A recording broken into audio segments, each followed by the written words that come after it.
백성을 이렇게 모아주시네 감사드립니다.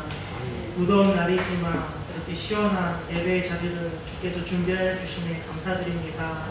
아버지 하나님, 지난달은 우리가 가정의 달로서 지켰는데 주님 6월은 이 나라와 민족을 위하여 주님 기도하고 예배하는 시간입니다.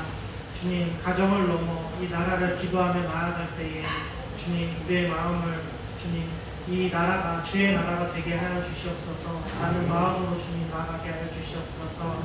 주님 예배의 아버지 하나님 가운데 있는데 우리의 지난 날을 먼저 회개하고 나아가길 간절히 기도합니다. 주님 우리가 알게 모르게 지었던 주님 우리의 완악한 마음으로 인하여서 주님을 배반했던 시기들이 있습니다.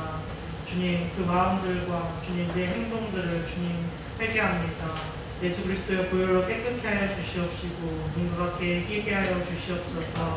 아버지 날씨가 무르러지면서 주님 식물이 자라나고 주님 이 완천지가 주님 정말 가꾸어지는 때입니다. 주님 그러나 이 나라의 사정은 정말 이 세계의 사정은 그렇게 가꾸어지기 어려운 환경들이 많이 있습니다. 주님 이 질병으로부터 자유롭지 못하고 주님 어려움을 겪고 있고 경제적으로도 많이 힘들어지는 상태입니다. 주님 속히 회복시켜 주시길 간절히 기도합니다. 주님 이 나라를 위하여 특별히 기도할 때에 주님 위정자들과 주님 그 위에 지혜를 허락하여 달라고 같이 기도하길 간절히 기도합니다. 교회만을 위하여 기도하는 것이 아니라 주님 나라와 민족을 위하여서 우리가 마음을 굳게 먹고 주님 감사함과 또한 아버지 하나님 주님께서 해결해 주실 것이라는 믿음을 가지고 나아가는 한 달이 되게 하여 주시옵소서. 아버지 하나님 교회를 위하여 기도합니다. 교회가 아버지 특별히 이 질병 가운데 많은 핍박을 받고 있습니다.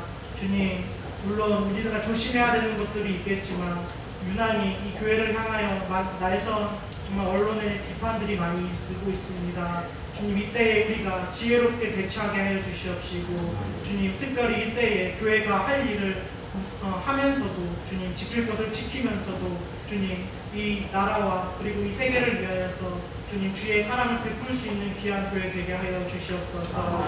아버지 하나님 희망의 교회를 위하여 기도합니다. 제자 훈련을 준비하고 있습니다. 오늘부터 시작하는 가운데 있는데 주님 그 위에 주의 은혜를 부어주시사 하나님을 더 깊이 알고 주님을 사랑하는 마음이 깃들게 하여 주시옵소서.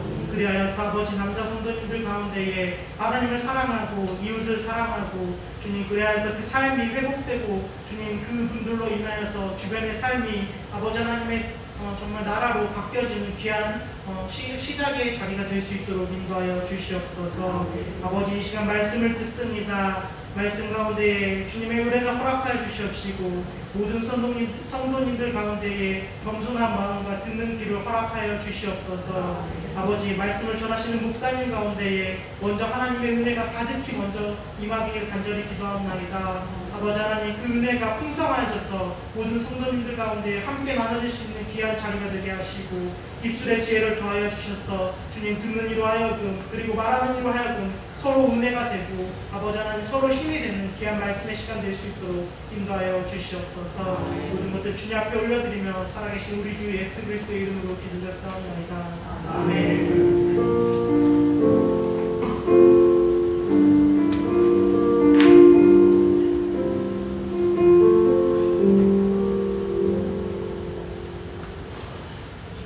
찬송 드리면서 예를 드리겠습니다.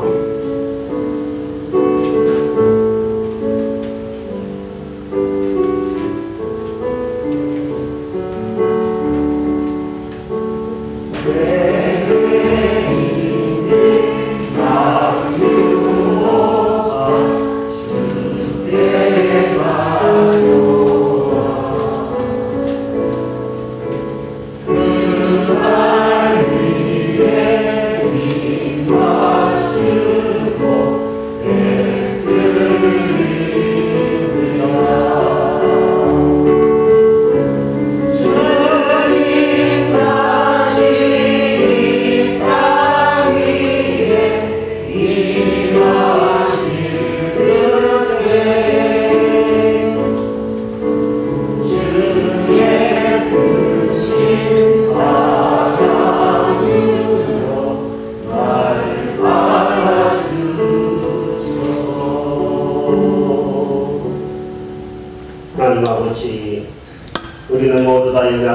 감사드립니다. 죄인된 육신의 몸을 입고 하나님 질병이 두렵기도 하며 하나님 아버지 이 난국에 어찌 믿음으로 살아야 될지 하나님 때로는 갈피를 잡지 못할 때도 있는 연약한 자들임을 고백합니다. 하나님 있는 모습 그대로 하나님 우리의 마음을 아뢰며 하나님께 예배를 드리며 영광을 돌리며 하나님의 뜻을 구하면서 나아갈 따름입니다. 하나님 아버지여 이 땅을 이 나라를 온 세계를 불쌍히 여겨주시기만을 원합니다. 하나님 아버지 오직 치료제와 백신의 개발을 속히 허락하여 주시어서 마음껏 호흡하며 마음껏 생활하며 마음껏 예배를 드리며 하나님 앞에 영광을 돌릴 수 있게 해주시기만을 간절히 원합니다. 하나님 아버지 우리 희망의 교회에 속한 성도님들 단 한 분도 예외 없이 이 코로나에서 하나님 아버지 지켜주시고 하나님 아버지여 육체의 질병뿐만 아니라 마음의 질병과 심령에 꿰뚫고 있는 악하고 어두운 세력에서부터 지켜주시어서 죄에서 자유한 인생을 살아갈 수 있도록 주께서 도우시기를 원합니다. 하나님 아버지 치료제와 백신의 개발이 우리나라 사람들에 의해서 이루어지게 하셔서 세계를 섬기며 선교에 섬기고 쓰임받을 수 있게 주여 은혜를 베풀어 주시기를 간절히 원합니다. 하나님 아버지 이 예물을 하나님께 올려드리며 예배를 올려드립니다. 기도의 제목을 담아서 올려드립니다. 신앙의 고백을 담아서 올려드립니다.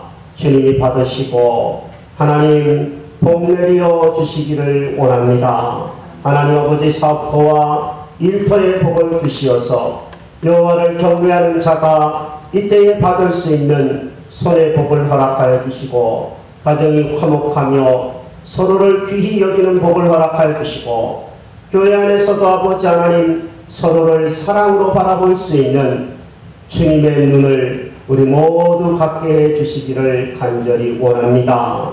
하나님 아버지 집에서 온라인으로 예배를 드리는 식구들도 게을러지지 않도록 붙들어 주시고 더욱 힘써 믿음을 지키기 위해서 싸울 수 있게 해 주시기를 원합니다. 하나님 예물을 사용할 때도 지혜를 주시며 하나님의 영광이 나타나게 하여 주시옵소서. 몸으로 봉사하며 은사에 따라 봉사하는 손길들 한 분 한 분 기억하셔서 감사로 기쁨으로 섬기며 신앙에 큰 유익이 있게 하여 주시옵소서. 축복하옵고 예수님의 이름으로 감사하며 공헌 기도 드리옵나이다. 아멘.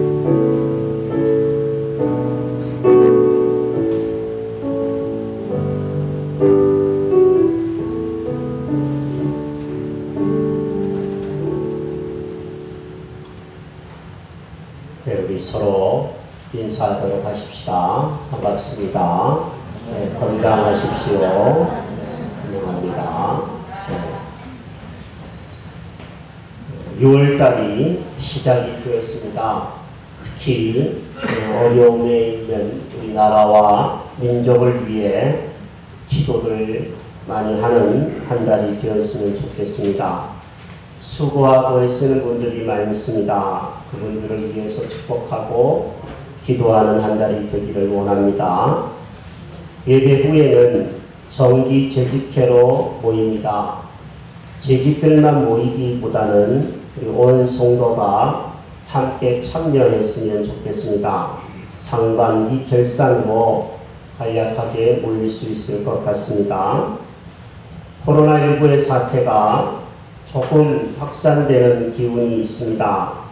특히 작은 교회를 통하여서 확산된다라는 소식을 들으면서 두려운 마음들도 없지 않아 있는 줄로 압니다. 주님께 맡기고 또 생활 방역의 지침을 잘 따르면서 예배를 드릴 수 있도록 협조해 주시기를 바랍니다.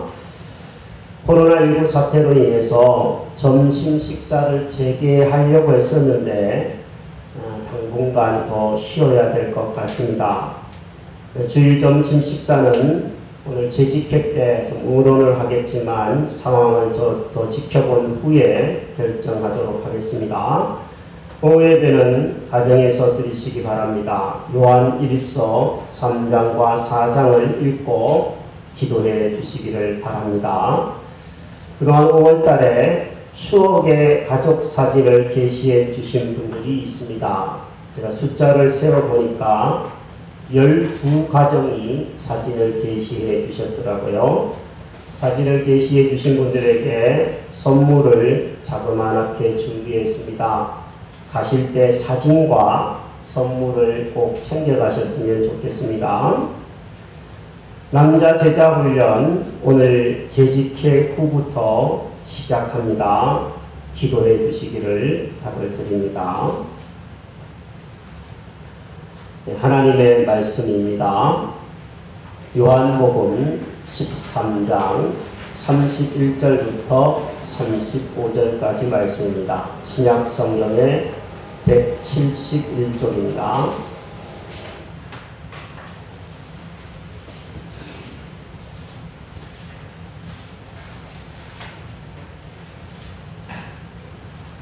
요한복음 13장 31절부터 35절입니다. 뜻을 생각하면서 주신 말씀을 같이 읽도록 하겠습니다. 시작. 그가 나간 후에 예수께서 이르시되 지금 아버지가 영광을 받았고 하나님도 인자로 말미암아 영광을 받으셨도다. 만일 하나님이 그로 말미암아 영광을 받으셨으면 하나님도 자기로 말미암아 그에게 영광을 주시리니 곧 주시리라. 작은 자들아, 내가 아직 잠시 너희와 함께 있겠노라. 너희가 나를 찾을 것이나 일찍이 내가 유대인들에게 너희는 내가 가는 곳에 올 수 없다고 말한 것과 같이 지금 너희에게도 이르노라. 새 계명을 너희에게 주노니 서로 사랑하라. 내가 너희를 사랑한 것 같이 너희도 서로 사랑하라. 너희가 서로 사랑하면 이로써 모든 사람이 너희가 내 제자인 줄 알리라. 아멘.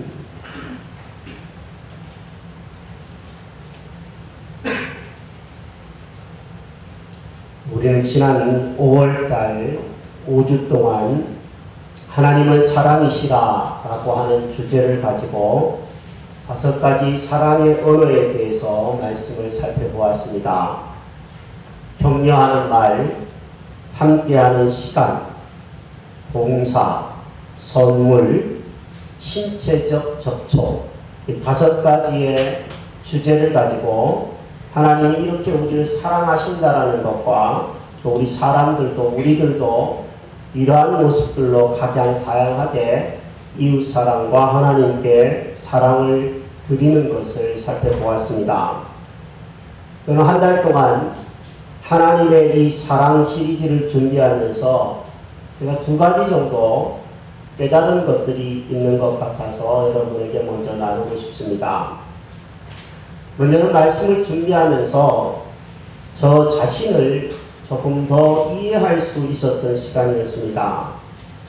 저는 여러 가지 사랑의 언어들 중에서 첫 번째로 사용하는 언어가 인정하는 말입니다. 제가 잘 사용을 하지 못하지만 제가 제일 좋아하는 말이 인정하는 말인 것을 깨닫게 되었습니다.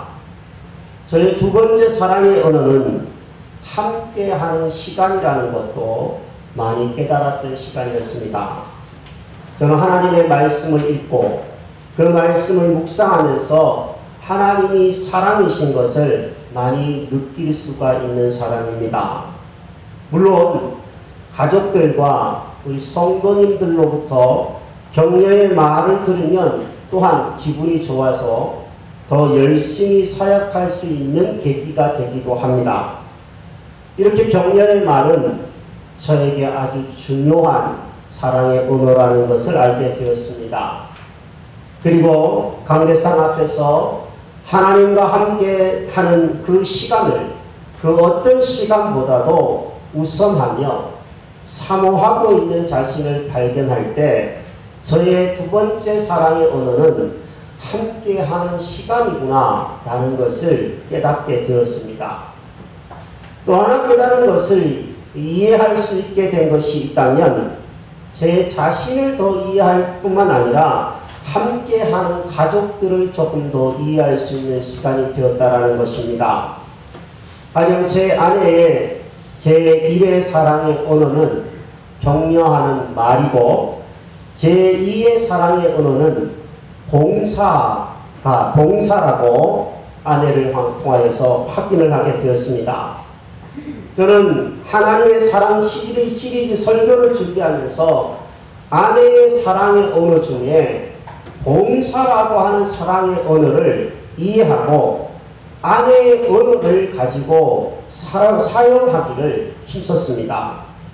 그동안 집에서 제가 하는 봉사는 아주 가끔 청소기를 돌리는 것, 재활용 쓰레기를 일주일에 한 번씩 버리는 정도였는데 이번 기회에 음식물 쓰레기를 버리는 것을 추가하기로 제가 다짐했다고 말씀 시간에 한번 고백을 한 적이 있습니다.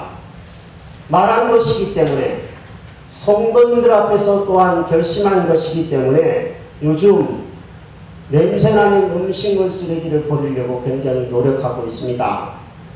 작은 것이지만 상대를 알고 상대의 사랑의 언어로 이야기를 하려고 했을 때 그런 아내에게 칭찬을 받기를 요즘에 참 좋아합니다. 음식물 쓰레기를 버려줄 때마다 고맙다라는 얘기를 아내가 해주어서 냄새가 덜 나는 것 같다라는 생각들을 할 때가 있습니다.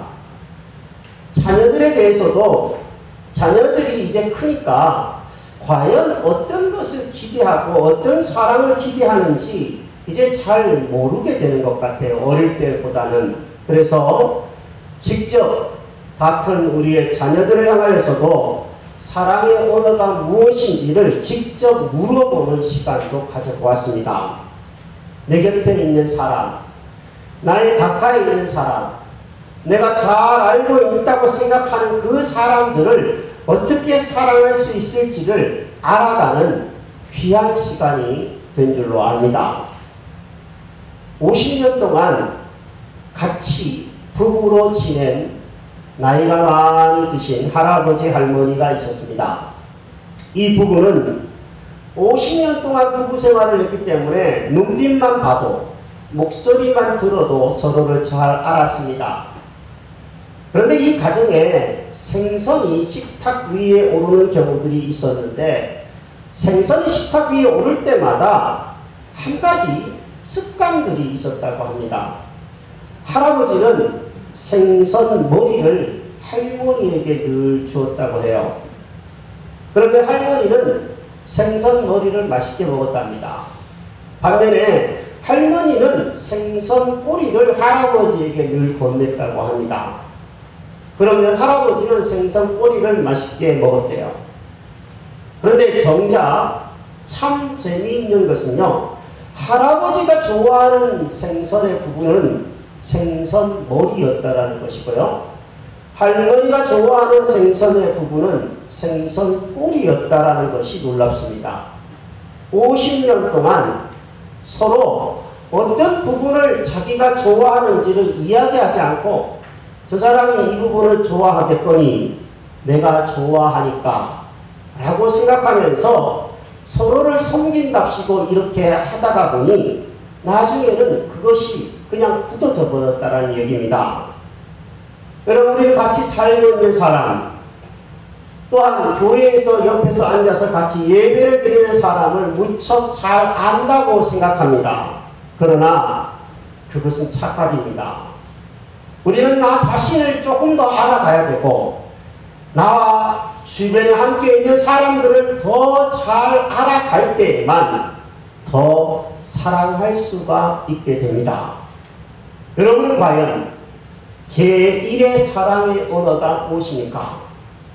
여러분의 배우자나 부모님이나 자녀나 아니면 내 옆에 지금 앉아서 예배를 드리는 사랑하는 성도들의 첫 번째 사랑의 언어는 무엇인지 혹시 알고 계십니까? 자신을 알고 다른 사람들을 더 알게 되므로 더 행복한 가정생활과 더 아름다운 교회 생활을 할 수 있게 되기를 먼저 주의 이름으로 축복합니다. 제가 여러분들에게 추보 사이에 간지를 넣어 드렸습니다. 여러분 그것을 꼭 체크해 보시고 교회에다가 제출해 주시기를 바랍니다. 우리 청년들은 이것을 청년 소그룹에서 이미 했다고 그러는데 다시 한번 해 주시기를 바랍니다. 제가 말씀을 준비하면서 참고했던 게리 체프먼 목사님의 책의 내용에 보면 우리가 사용하는 각자의 언어, 사랑의 언어를 알 수 있기 위해서는 세 가지 질문을 던져보면 된다고 했습니다. 첫 번째 질문은 나는 다른 사람들에게 주로 어떻게 사랑을 표현하는가 물어보면 내가 제1의 사랑의 언어로 사용하는 것을 알게 된다고 하였습니다. 하나님을 향하여서도 내가 주로 하나님께 어떻게 사랑을 표현하는가를 물어보면 어느 정도를 알게 되어지는 줄 압니다. 사랑을 표현하는 방법이 바로 자기 자신의 주된 사랑의 언어입니다. 예를 든다면 다른 사람을 인정해주고 감사와 사랑의 표현을 말로서 잘하는 사람이 있다면 그 사람의 사랑의 언어는 인정하는 말일 것입니다. 가족들의 등을 두드려주고 어깨를 감싸주고 몸을 비비적거리고 포옹을 해주고 이런 것이 자연스러운 사람이 있다면 신체적인 접촉을 사랑의 언어로 사용하는 사람이라는 얘기입니다. 두 번째 사랑의 언어를 알기 위해서는 내가 가장 자주 불평하는 것이 무엇인지를 보면 알 수 있다고 목사님은 얘기했습니다. 내가 하나님 앞에 가장 불평하면서 기도하는 것은 무엇인지 돌아보면 우리는 어떤 사랑의 언어를 사용하는지를 어렴풋하게 알게 된다는 얘기입니다. 예를 들면 배우자가 우리 부부는 이제 더 이상 부부도 아닌 것 같아요. 같이 시간을 보내는 경우들이 거의 없잖아요. 라고 불평한다면 그 배우자의 사랑의 언어는 함께하는 시간일 것입니다. 자녀가 이번 제 생일에 아무 선물도 없어요? 라고 이야기를 한다면 그 자녀가 원하는 사랑의 언어는 선물일 것입니다. 이처럼 불평하는 것, 원망하는 것을 보면 어떤 사랑을 원하는지를 알 수 있다고 얘기했습니다. 그리고 세 번째로 알 수 있는 방법이 있다면 내가 가장 요구하는 것을 보면 알 수 있다고 하였습니다. 하나님께 향하여서도 내가 자주 기도하는 요구사항, 기도의 제목을 보면 우리는 무엇을 사랑의 언어로 사용하는지를 알게 된다는 얘기입니다. 예를 들어서 여보 나 이것 좀 해주세요. 저것 좀 해주세요. 라고 제안을 하고 요구를 한다면 그 사람의 사랑의 언어는 봉사일 가능성이 많다라는 얘기입니다. 우리는 사랑받고 싶고 또 사랑하고 싶어서 사실은 안달인 사람들입니다. 누구나가 다 사랑받기를 원하고 사랑하기를 원합니다. 우리 청년들은 이렇게 물어봐도 좋을 것 같습니다. 나의 이상형은 어떤 사람인가? 이것을 물어보면 나의 사랑의 언어가 무엇인지를 어울리게 떠올려 볼 수 있는 줄로 압니다. 여러분 추모 사이에 있는 그 설문조사를 꼭 해보시고 교회에 제출해 주시면 소그룹에서 서로 사랑할 수 있는 귀한 자료가 될 거라고 생각하고요. 저도 여러분들을 조금 더 알고 조금 더 사랑하는 하나의 귀한 자료가 될 줄로 압니다. 여러분 한번 작성하셔서 다음 주일까지 꼭 제출해 주시기를 주의 이름으로 부탁드립니다. 본문에 보면 예수님은 제자들과 마지막 저녁 식사를 마치셨습니다. 최후의 만찬을 이제 마치신 이후입니다.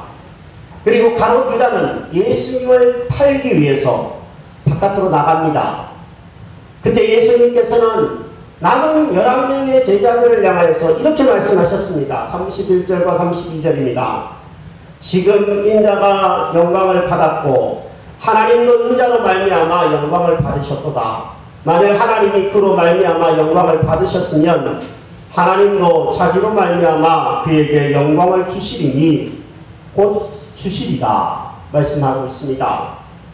여기 반복되는 말이 있죠. 바로 영광이라는 말이 반복됩니다. 예수님은 하나님께 영광을 돌리기 위해서 많은 일들을 하셨습니다. 예를 들어서 기적을 일으키는 사건들이 성경에 참 많이 있습니다. 물이 변하여 포도주가 되기도 하고 병든 사람을 고치기도 하고 귀신 들린 사람의 귀신을 내어 쫓기도 하면서 예수님은 하나님께 영광을 여러 번 돌리셨습니다. 그러나 예수님을 통하여서 가장 하나님께 크게 영광을 돌리는 사건이 이제 기다리고 있습니다. 그 큰 영광을 돌리는 것은 다름이 아니라 십자가와 죽음을 통해서였습니다. 이제 곧 있을 이 십자가는 예수님께서 하나님께 돌리는 최고의 영광을 돌리는 시간이었습니다. 여러분, 우리도 마찬가지라는 것을 기억해야 합니다.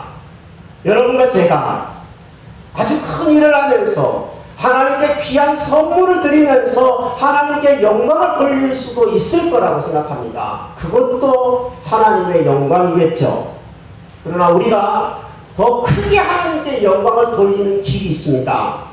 그것은 자기를 부인하고 자기의 십자가를 지고 주님을 따르는 길입니다. 하나님은 십자가를 통해서 가장 크게 영광을 받으시는 분이기 때문에 그렇습니다.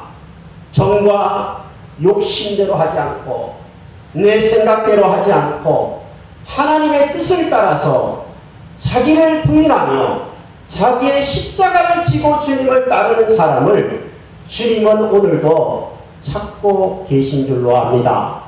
여러분과 제가 주님이 찾으시는 참 제자가 되기를 바랍니다. 예수님은 제자들에게 너희는 내가 가는 곳에 지금은 따라올 수 없지만 후에는 따라오리라 말씀하셨습니다.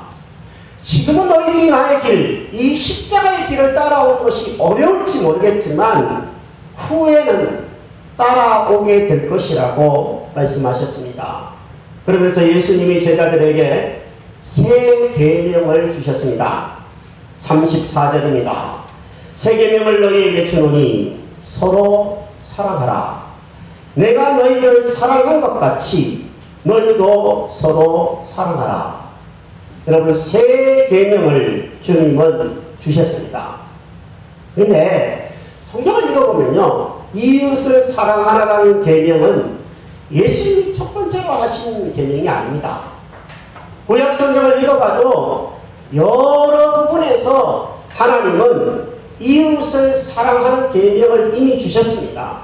우리말로 우스갯소리로 한다면 예수님의 계명은 세 계명이 아니라 헌 계명입니다. 그런데 왜 예수님은 세 계명을 준다고 하셨을까요? 가만히 본문을 한번 연구해 보면요, 레위기, 즉 구약 성경의 레위기와 민수기에는 이웃을 사랑하는 기준을 이렇게 밝히고 있다는 것을 보게 됩니다. 레위기와 신명기의 말씀을 한번 같이 읽어보도록 하겠습니다. 레위기 19장 18절입니다. 시작. 원수를 갚지 말며 동포를 원망하지 말며 내 이웃 사랑하기를 내 자신과 같이 사랑하라. 나는 여호와이니라. 신명기도 너희는 나그네를 사랑하라. 전에 너희도 애국 땅에서 나그네 되었음이니라. 아멘. 하나님이 말씀하시는 이웃 사랑의 기준이 있어요. 그 기준이 뭡니까? 자기 자신입니다. 내가 나를 사랑하듯이 자기 자신과 같이 이웃을 사랑하라는 얘기입니다. 너희들도 한때는 나그네였었으니까 너희들 자신이 나그네였을 때 힘들었잖아. 그러니까 너희들도 나그네로 있는 사람을 사랑해라. 기준이 뭡니까? 자기 자신입니다. 그런데 이제 예수님께서는 새로운 계명을 주시면서 기준을 바꾸셨습니다. 예수님이 말씀하시는 기준은 자신이 아닙니다.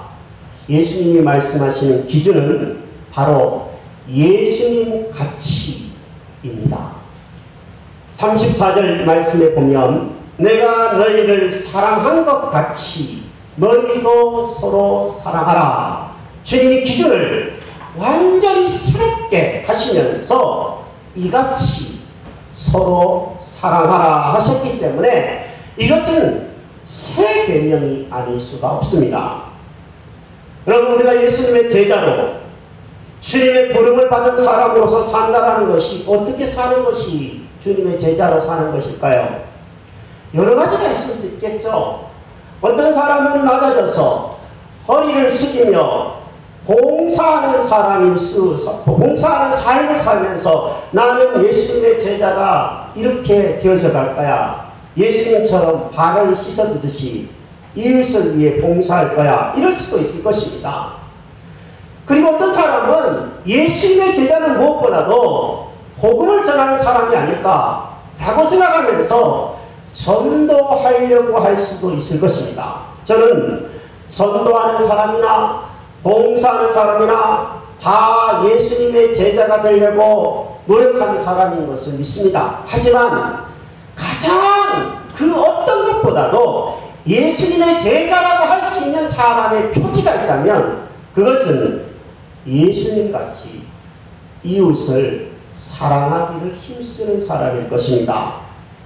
이웃을 사랑하는 것은 결코 쉽지 않잖아요. 우리가 살아보면 쉽지 않습니다. 그렇다고 이웃을 사랑하는 것을 포기하고 미워하면 어떻게 되겠습니까? 그것은 하나님께 난 사람이 아닙니다.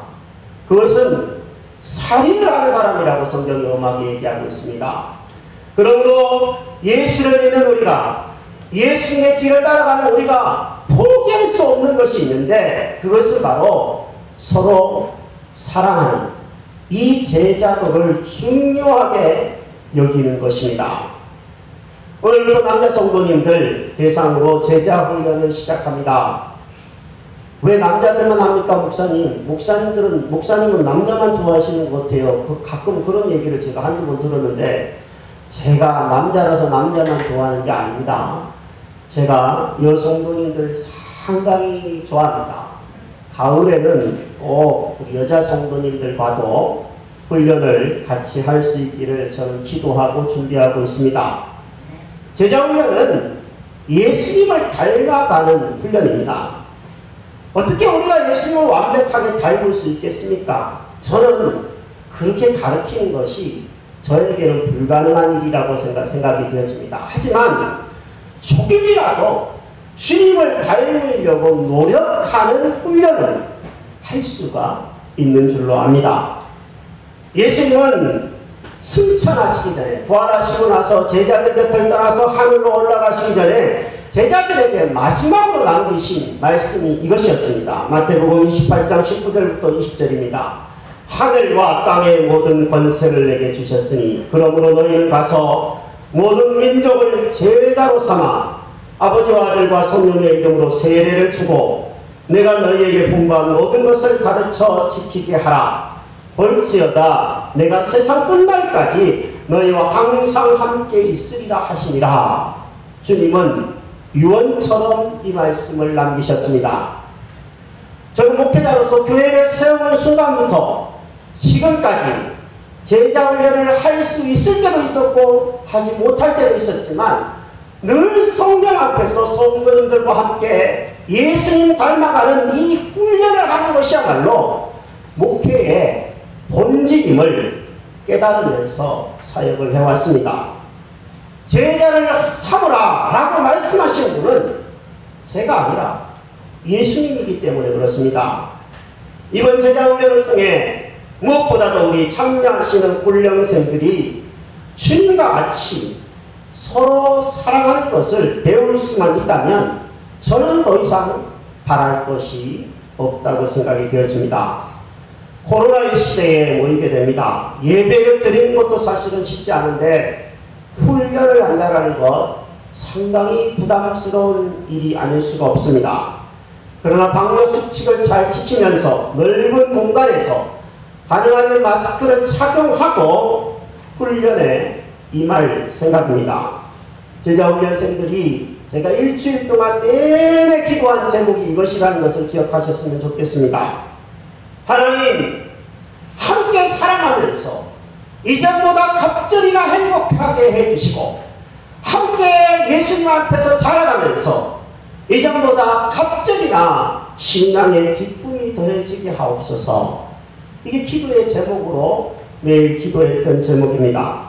제자훈련생만 그런 게 아니에요. 이 기도의 제목은 모든 성도들을 위한 것인 줄로 압니다. 특히 제자훈련생들의 가족들은 정말 많이 기도를 해주시기를 바랍니다.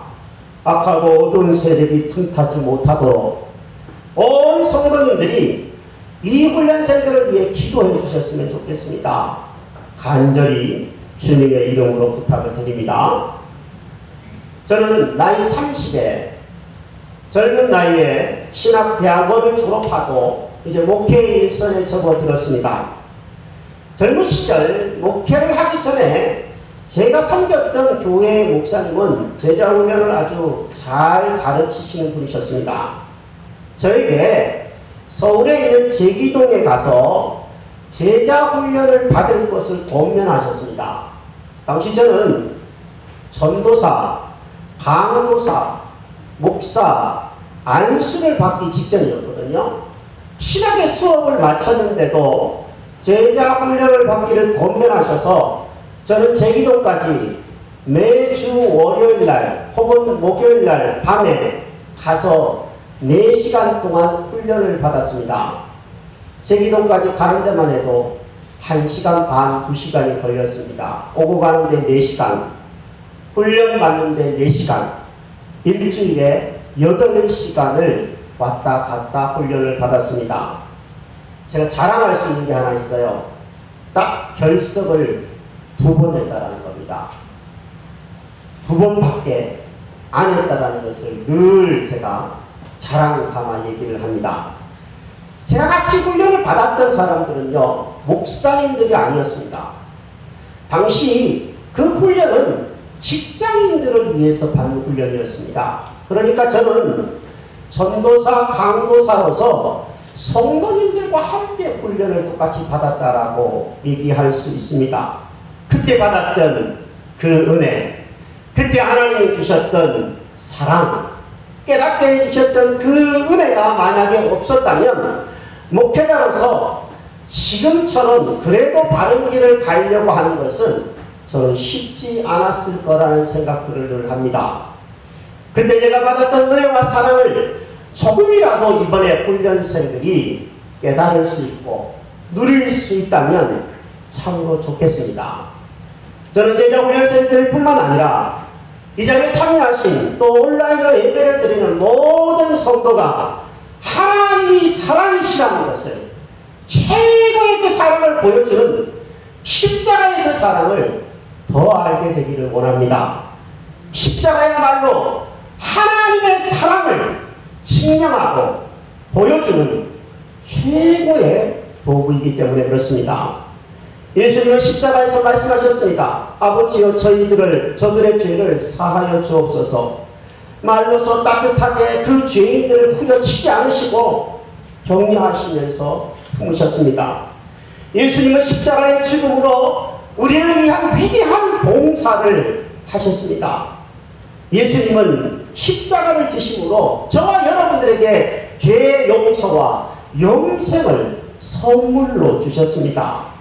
그 선물 때문에 우리는 예수님의 이름을 부르기만 하면 하나님과 영원히 친밀한 교제를 나누는 시간을 얼마든지 가질 수가 있게 되었습니다.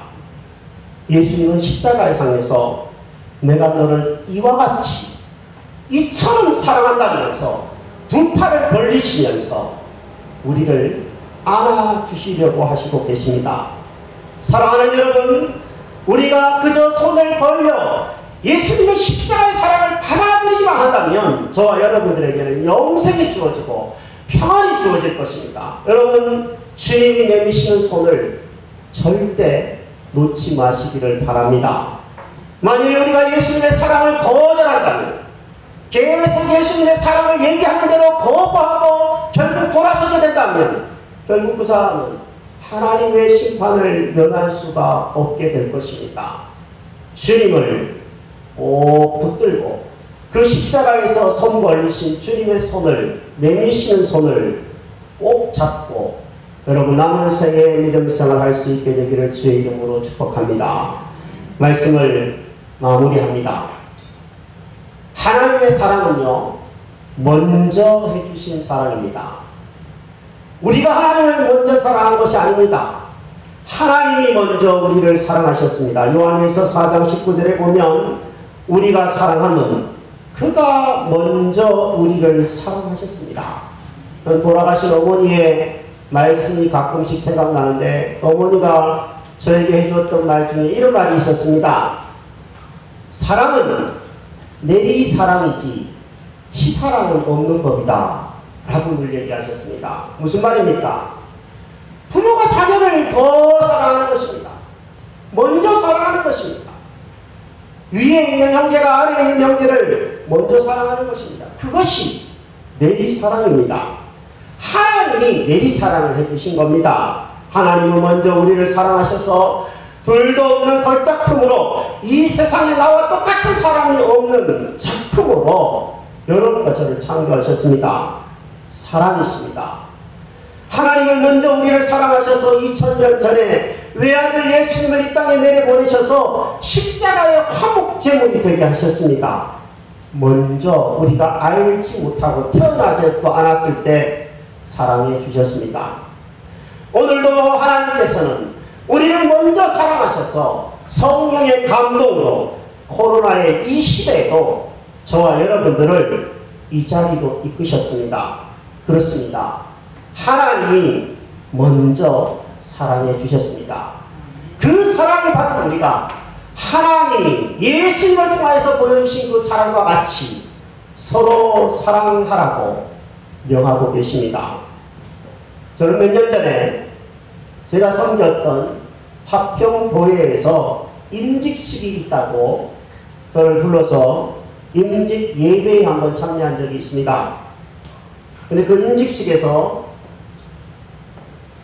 하나님은 제게 권면의 순서를 맡기셨습니다. 권면이 뭐 하는 거냐면요, 이제 장로가 되고 권사가 되고 안수집사가 되고 이런 어떤 임직자들을 위해서 이렇게 봉사하시면 좋겠습니다. 권면하는 시간을 가지는 것을 권면이라고 하는데 임직의 순서에 항상 늘 있습니다. 저는 나이가 별로 많지 않은 목회자로서 무슨 말을 해주는 것이 좋을까를 기도하였습니다. 그러다가 기도하면서 제게 떠올랐던 부분이 하나 있습니다. 그동안 제자 훈련을 하면서 성경을 가르치면서 말씀을 전하면서 내가 이런 이야기를 우리 교회 성도들 앞에서는 하기는 쉽지 않을지 모르겠지만 그 교회 성도들에게는 내 모교회와 같은 교회니까 꼭 해야 되겠다 싶어서 권면의 말을 3가지로 요약해서 전했던 적이 있습니다. 그때 나누었던 얘기를 여러분에게 오늘 하고 싶습니다. 먼저 말씀을 한 구절 읽고 소개해 드립니다. 요한일서 3장 17절 18절입니다. 같이 읽어볼까요? 누가 이 세상의 재물을 가지고 형제의 궁핍함을 보고도 도와줄 마음을 가지면 하나님의 사랑이 어찌 그 속에 거하겠느냐. 자녀들아, 우리가 말과 혀로만 사랑하지 말고 행함과 진실함으로 하자. 아멘. 저는 이 구절에서 우리가 어떻게 서로 사랑해야 되는지를 주님이 이야기하시고 계시다고 믿습니다. 어떻게 사랑할 수 있을까요? 사랑하는 방법이 3가지로 나옵니다. 첫째, 물질로 이웃을 사랑할 수 있습니다. 내 아까운 물질을 이웃을 위해서 마음을 담는 선물을 주므로 얼마든지 우리는 이웃을 사랑할 수가 있습니다. 물질이 없는 사람에게는 이게 매우 힘든 일이겠지만 물질이 조금 있는 사람에게는 사실 이 선물은, 마음을 담은 선물은 어찌 보면 가장 쉬운 이웃 사랑일 수도 있을 것입니다. 저는 그 교회 임직자들에게 그렇게 얘기했습니다. 조금이라도 아껴서 주님의 교회를 위해서 선물을 드리고 하나님께 영광을 돌리신다면 좋겠습니다. 이렇게 보냈습니다. 두 번째, 이웃을 사랑하는, 서로 사랑하는 방법이 여기 나와요. 우리가 말과 혀로만 사랑하지 말자라고 얘기하고 있는데, 이 말을 뒤집으면 말과 혀로도 사랑할 수 있다라는 이야기가 됩니다. 여러분, 우리는 말로 얼마든지 이웃을 사랑할 수 있어요. 사랑한다고 말을 할 수도 있고요. 수고했다고 인정해주면서, 격려해주면서, 위로해주면서, 칭찬해주면서 얼마든지 사랑을 할 수가 있습니다. 제 아내가 가끔 제가 어떤 말을 하면 제 입술을 이렇게 잡아당겨요. 손으로 해가지고. 고노 입 좀 예쁘게 말하면 진짜 좋을 텐데, 제 아내가 가끔 그럴 때마다, 야, 내가 이런 사람과 살아서 그래도 다행이구나. 입을 그래도 붙잡으니 다행이지, 입을 친다고 생각해 보십시오. 네. 붙잡아주니까, 아, 내가 그렇구나. 내가 또 실수했나 보다. 이렇게 생각을 하게 되는 겁니다. 여러분, 우리의 말과 혀로 이웃을 사랑할 수 있도록 우리 성령께서 저와 여러분들의 입술에 손을 대어 주시기를 축복합니다. 그리고 마지막으로는요, 행함과 진실함으로도 사랑할 수 있습니다. 행함이 뭐겠습니까? 서로 봉사하는 겁니다. 상대의 유익을 위해서 서로 섬기는 것입니다. 그리고 진실한 것입니다. 진실한 게 뭘까요? 마음을 터놓고 진실한 대화를 하는 것이기도 하고요. 진실하게 상대를 안아주고 또 악수해주고 따뜻하게 접촉해주는 것일 수도 있습니다. 여러분, 어떤 것이든지 내가 할 수 있는 이 주님께 받은 많은 사랑이 있는데, 주님을 조금이라도 본받기 위해서 주님이 하신 것 같이 만일 우리가 서로 사랑한다면, 이렇게 마음을 담은 선물을 주면서 이렇게 말과 혀로 행함과 진실함으로 저와 여러분들이 사랑하기를 힘쓴다면 여러분의 가정이 더 아름답지 않겠습니까? 우리가 섬기는 이 교회가 힘든 시기이지만 더 아름다운 교회로, 더 복된 교회로 저는 만들어져 갈 수 있을 줄로 믿습니다. 부디 우리가 주님의 사랑을 받은 것 같이 서로 사랑하는 일을 결코 포기하지 않고 그 사랑을 실천해 나가는 복된 교회, 복된 가정, 복된 성도님들 다 되기를 주의 이름으로 축복합니다. 함께 한번 기도하겠습니다. 말씀을 붙들고 함께 한번 기도했으면 좋겠습니다. 주님과 같이 사랑하는 것은 쉬운 것은 아니지만 불가능한 것도 아닙니다. 하나님 할 수 있는 선에서 주님과 같이 서로 사랑하기를 힘쓰는 저희들이 되게 해 주옵소서. 물질로 이웃을 사랑할 수 있고 말과 혀로 이웃을 사랑할 수 있으며 행함과 진실함으로 서로 사랑할 수 있음을 알고 그렇게 사랑하며 복된 가정, 아름다운 교회 함께 꾸려갈 수 있는 우리가 되게 해달라고 우리 말씀을 붙들고 한번 합심하여 기도하도록 하겠습니다. 기도합니다. 하나님 아버지, 정말 하나님의 은혜가, 하나님의 사랑이 우리에게 깊이 배달하지기를 원합니다. 시간이 지나면 지날수록 말씀 앞에 서면 설수록 하나님 아버지 예배를 드리면 드릴수록 하나님의 사랑이 저와 우리 성도들의 심령에 마음에 깨달아지고 느껴지고 하나님 가득 차게 하여 주시옵소서. 주님이 사랑해 주신 것 같이 우리도 아버지 하나님 이웃을 사랑하는 것을 포기하지 않고 중단하지 않고 서로 사랑하기를 결단하며 나아가게 되기만을 원합니다. 하나님 아버지, 우리 자신을 알고 하나님 가족들을 더 알아가게 하시고 하나님 영적인 가족이 되어진 우리 교회 성도님들이 서로가 서로를 더 알아가면서 깊이 사랑하는 행복한 교회와 가정을 더 꾸릴 수 있게 힘주시기를 간절히 원합니다. 하나님 아버지, 물질을 나누면서 마음을 나눈 선물을 나누면서 사랑할 수 있을 것입니다. 하나님 아버지, 말로 격려하는 말로 또 하나님 아버지 희망과 진실함으로도 사랑할 수 있는 그러합니다. 주여, 우리가 그렇게 사랑할 수 있도록 하나님 아버지 주님처럼 사랑하기를 주십시오. 하나님은 그래서 주님의 제자가 다 되어주시고 하나님 부르시기를 원합니다. 주여 인도하여 주시옵소서.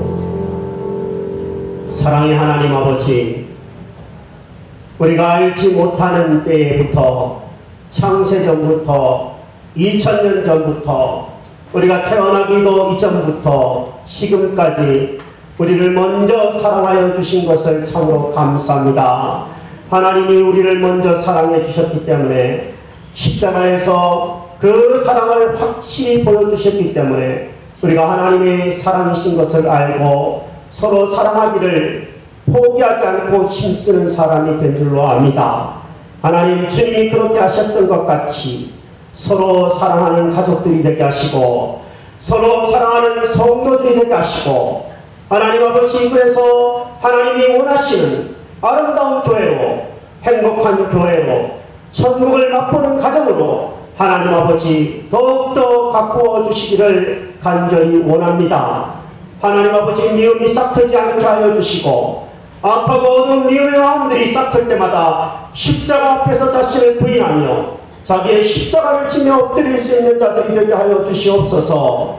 하나님 자신을 알아가며 가족을 알아가며 성도들을 서로 알아가며 더 뜨겁게 서로 사랑할 수 있는 복된 교회와 가정이 되어지게 하옵소서. 주님께 모든 것들을 의지하면서 나아갑니다. 주여, 은혜 위에 은혜를 더하여 주시옵소서. 지금은 주 예수 그리스도의 은혜와 하나님 아버지의 크신 사랑과 성령 하나님의 감화, 감동, 역사, 충만, 교통케 하심의 은혜가 하나님의 사랑을 받은 자로서 예수님같이 서로 사랑하기로 다짐하고 결심하며 주님이 은혜 주시는 대로 그렇게 서로 사랑하면서 복된 가정과 행복한 교회를 함께 만들어가기로 소망하고 다짐하는 여기에 머리 숙인 모든 믿음의 식구들 가운데에, 가정에서 온라인으로 예배를 드리는 믿음의 식구들 가운데에 그들의 가정과 자녀들과 일터와 기도하며 계획하는 모든 일들 가운데에 지금부터 영원토록 함께 있을지어다. 아멘.